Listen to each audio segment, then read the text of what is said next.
మహాగణాధిపతయ నమః. సదాశివసమారంభాం శంకరాచార్యమధ్యమాం అస్మదాచార్యపర్యంతం వందే గురుపరంపరాం. శ్రీమాత్రే నమః. ప్రేక్షకులందరికీ స్వాగతం.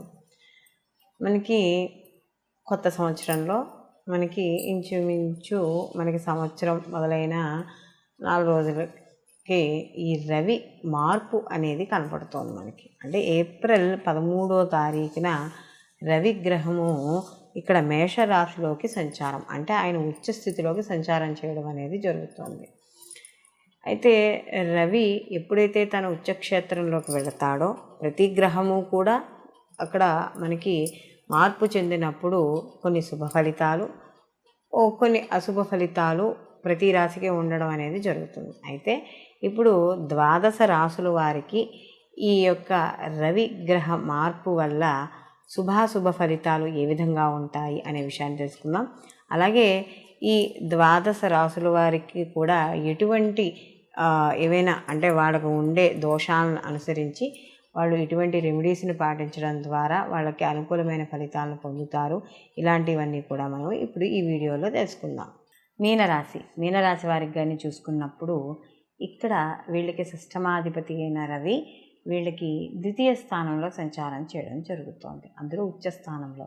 ఎందుకంటే ధనపరంగా వీళ్ళకి పెద్దగా ఇబ్బంది లేకపోయినా కూడా, ఎందుకంటే ద్వితీయ స్థానంలో ఉచ్చపంది ఉంది, అక్కడ షష్టమాధిపతి ఉచ్చపంది ఉన్నాడు. అయితే కొంత ఇబ్బందికరమైనా కూడా ఉచ్చ స్థానంలో ఉండడం వల్ల కొంత ఊరట లభించడం వల్ల, అంటే సామాన్యంగా ఉంటుంది, ప్రత్యేకంగా మరీ విపరీతమైన నష్టాలు కాకుండా కాస్త సామాన్యంగా ఉండడం అనేది జరుగుతుంది. అయితే కాస్త కొత్తగా ఎవరైనా స్నేహితులు పరిచయం అవుతున్నా వాళ్ళ విషయాల్లో కాస్త జాగ్రత్త వహించండి.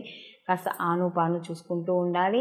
అలాగే ఏవైనా మనం అంటే ఇప్పుడు ఉన్నదంతా కూడా డిజిటల్ మీడియాలని, లేకపోతే ఇన్స్టా ప్లాట్ఫామ్స్ అని, ఫేస్బుక్ ప్లాట్ఫామ్స్ అని ఇలా ఉంటున్నాయి. కాబట్టి ఏమైనా వీటి పరంగా ఏవైనా కొత్త పరిచయాలు, మెసేజెస్ ఇలాంటివి ఏమైనా వస్తే అలాంటి విషయాల్లో కాస్త జాగ్రత్త వహించండి. అలాగే వ్యాపారం చేసుకునే వాళ్ళకి, వ్యవసాయ రంగంలో ఉన్న వాళ్ళకి కాస్త చిన్న ఉడుదుడుకులు అనేవి ఏర్పడతాయి. విద్యార్థులైతే మాత్రం కాస్త శ్రద్ధగా చదువుకోవాలి. సొంత వ్యాపారాలు, చేతి వృత్తుల వ్యాపారాలు చేసే వాళ్ళకి మాత్రం అంత పెద్ద లాభాలు అనేవి వీళ్ళు పొందడానికి ఏమీ ఉండదు. కాస్త మైగ్రేను అలాంటివి ఉన్న వాళ్ళు కాస్త కొంచెం జాగ్రత్త వహించుకోవాలి.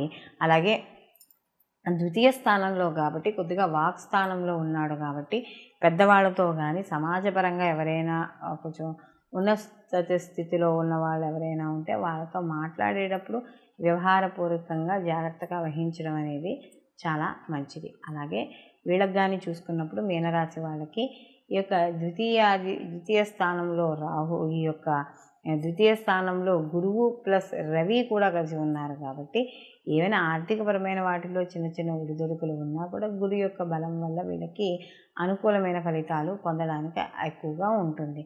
మొత్తం మీద ఈ రవి యొక్క అనుగ్రహం మీనరాశి వాళ్ళు పొందడానికి వీళ్ళు ప్రతిరోజు కూడా సూర్య భగవానుడికి అర్ఘ్యాలు ఇవ్వడం, సూర్యారాధన చేసుకోవడం, సూర్యోదయానికి పూర్వమే లేచి స్నానము చేసి సూర్యుడి ఎదురుగుండా నిలబడి సూర్యాష్టకాన్ని చదువుకోవడం, లేదా సూర్యనామాలు చదువుకోవడం, ఏదైనా సరే ఒక 5 నిమిషాలైనా సరే, టైం సరిపోకపోయినా సూర్యారాధన చేయడం ద్వారా మరిన్ని మంచి ఫలితాలు పొందడం అనేది జరుగుతుంది. అయితే మనం ఇప్పుడు 12 రాశుల్లో మనకి ఏ రాశికి ఆ రాశి గురించి, రవి యొక్క మార్పు గురించి చెప్పుకున్నాం. మారడం వల్ల అసలు సహజంగా రవి ఆత్మకారకుడుగాను, అలాగే రవి గ్రహాల్లో కల్లా రాజుగాను చెప్పడం అనేది జరుగుతుంది.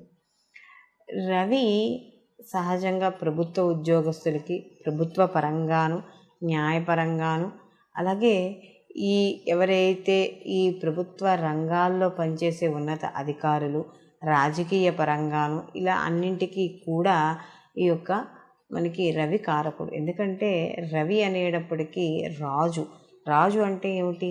దర్పం. తన యొక్క అంటే ఒక దర్పంగా మాట్లాడడం, ఒక అధికారికంగా మాట్లాడడం, ఇలాంటివన్నింటికి కూడా రవి కారకుడిగా చెప్తాం.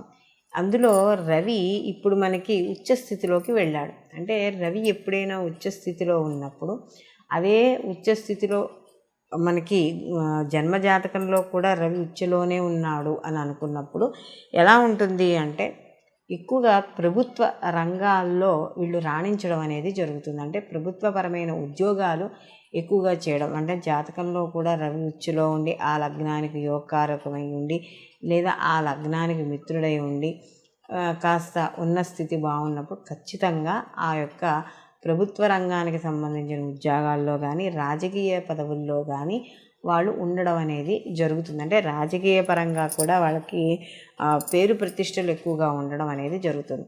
అదే ఈ యొక్క జాతకంలో కానీ ఈ యొక్క రవి ఉచ్చస్థితిలో ఉంటే మగపిల్లవాడికి కానీ పుట్టిన సమయానికి ఉచ్చస్థితిలో కానీ ఉంటే ఆ తండ్రికి బాగా కలిసి వస్తుంది అని చెప్తారు. అందుకనే చూడండి, ఎవరైనా కొంతమంది మగపిల్లలు పుట్టంగానే తండ్రికి ప్రమోషన్లు కానీ లేకపోతే ఏదైనా ఉద్యోగం మారడం కానీ అంటే జీతం పెరగడం కానీ ఇలాంటివి ఎక్కువగా కనబడుతూ ఉంటాయి. లేదా ఏదైనా తరతరాల నుండి వచ్చే ఆస్తుపాస్తులు కలిసి రావడం కానీ ఇలాంటివి మనకి చూస్తూ ఉంటాం. కొన్ని జాతకాలలో మా అబ్బాయి పుట్టంగానే మాకు కలిసి వచ్చిందండి అని చెప్తూ ఉంటారు. కాబట్టి ఇలాంటి వాళ్ళందరూ ఏమిటంటే ఆ యొక్క రవి ఉచ్చ స్థితిలో ఉండంగా పుట్టిన బిడ్డలు ఎవరైతే ఉన్నారో వాళ్ళ తండ్రికి బాగా కలిసి రావడం అనేది జరుగుతుంది. అలాగే ఆడపిల్లలైతే, అంటే ఒకవేళ ఆడపిల్లలకు కానీ రవి ఉచ్చులో ఉన్నాడు అనుకోండి, వాళ్ళకు కూడా ప్రభుత్వ పరంగా కానీ లేదా గవర్నమెంట్ అండర్టేకింగ్ ప్రకారంగా ఉన్నవి కానీ లేదా గవర్నమెంట్లో ఉద్యోగం చేస్తే ఎంత సెక్యూరిటీగా ఉంటుందో అంత సెక్యూరిటీ ఉండడం, ప్రతి విషయంలోనూ క్లియర్గా ఉండడం, ఒక ముక్కు సూటి మనిషిగా ఉండడం, అంటే అబద్ధాలు ఆడకపోవడం, అధర్మంగా ఉండకపోవడం, ఇలాంటివన్నీ కూడా ఆడపిల్లలో ఉండడం అనేది జరుగుతుంది. అలాగే ఈ రకంగా రవి కానీ ఉచ్చస్థితిలో ఉంటే వాళ్ళకి వివాహం అయిన తర్వాత భర్తకి కలిసి రావడం అనేది ఎక్కువగా జరుగుతుంది. అంటే ఇటు తండ్రి కన్నా భర్తకి ఎక్కువగా కలిసి రావడం అనేది జరుగుతుంది. అందుకనే కొంతమంది ఆడపిల్లలు పెళ్ళి వెళ్ళిపోయిన తర్వాత వెంటనే భర్తకి కలిసి రావడం,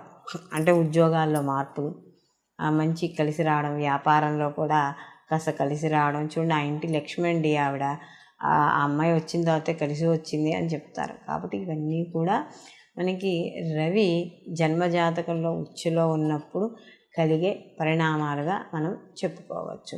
కాబట్టి ఈ విధంగా రవి ఉచ్చస్థితిలో ఉండడం వల్ల మనకి ఇంతకు ముందర ఏ రాశికి ఆ రాశి అయితే ఏవైతే చెప్పుకున్నామో అటువంటి ఫలితాలు గోచార ఫలితంగాను, ఇప్పుడు మనం చెప్పుకునేది జన్మజాతక ప్రకారం రవి ఉచ్చులో ఉండడం వల్ల ఈ యొక్క ప్రభుత్వ రంగానికి, రాజకీయ రంగాల వారికి, అధికారులకి, అధ్యాపకులకి, వీళ్ళందరికీ కూడా కాస్త అనుకూలంగా ఉండడం అనేది జరుగుతుంది. సర్వే జన సుఖినో భవంతు, లోకా సంస్థ సుఖినో భవంతు.